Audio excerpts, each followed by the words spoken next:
welcome back to Reinsurance Point of View Review series. Today our guest speaker is Clayton Chuah. Clayton is a Director of Actuarial and Insurance Solutions at Deloitte. Clayton, since you are based in Bermuda, could you talk about regulatory landscape in Bermuda? Yeah, sure. So this is a common question that we get quite a lot. Bermuda obviously has become a very sophisticated reinsurance hub. Given that the BMA has obtained Solvency II and NAIC reciprocity, but even still, they're still looking to constantly improve their regulatory framework, especially given the rise in the life industry over the last couple of years. The P&C side of the regulation has been relatively stable, but on the life side, there's still been quite a bit of strengthening that's been happening over the last few years. Especially most recent change has been around Consultation Paper 2, or what we call CP2, and some of these updates are focused around the changes to the scenario-based approach, or the SBA, the capital framework, as well as governance and controls over life reinsurers. And so the updates from CP2 around scenario-based approach are a bit twofold.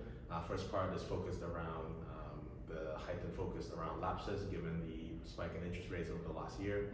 And then the second piece has been around codifying sort of the intent and appropriate application of scenario-based approach under the Bermuda EDS.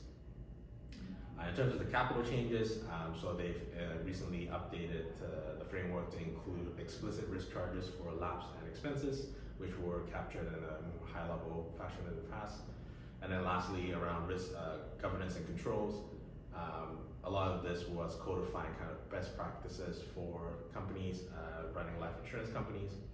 And most of the clients that we talk to, they find that these are similar best practices that they observe in other sophisticated insurance landscapes, such as UK, US, or even Canada.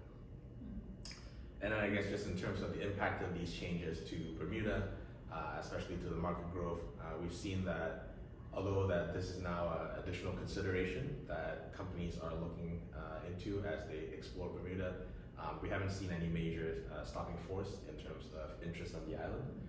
We still see a lot of companies looking to understand the value offering of Bermuda, as well as how they can enter the market and create their own reinsurance entity. And so one of the things that a lot of companies are considering is that while these changes to the regulatory framework, they introduce a higher requirement for entry. So companies will have to face stronger requirements around getting the SBA approval, as well as having more established governance and control frameworks established before they can get licensed. There's still a lot of companies that are looking to enter the market at the moment. We help a lot of companies with licensing processes, and one of the questions we get a lot around, or we've seen a lot of interest around, is around understanding sidecars and segregated account companies. These are alternative forms of reinsurance and capital raising vehicles, and it's something that has been a bit of a hot topic in Bermuda at the moment. Yeah, and there are also a lot of discussion about Cayman reinsurance as another jurisdiction consideration. So how will this affect Bermuda's growth in reinsurance market? Yeah, that's a great question. I think overall this won't really affect, at least not in the short and medium term, it won't affect Bermuda's insurance growth. Bermuda has built a very strong reputation around being a sophisticated reinsurance hub, and they're also further along in terms of the regulatory framework at the moment. I think overall this will, as Cayman becomes more and more sophisticated, this will really just provide more options for life insurers to expand and look into intricate reinsurance strategies. And so overall this is a growth opportunity for both islands. Sounds great. Thank you very much.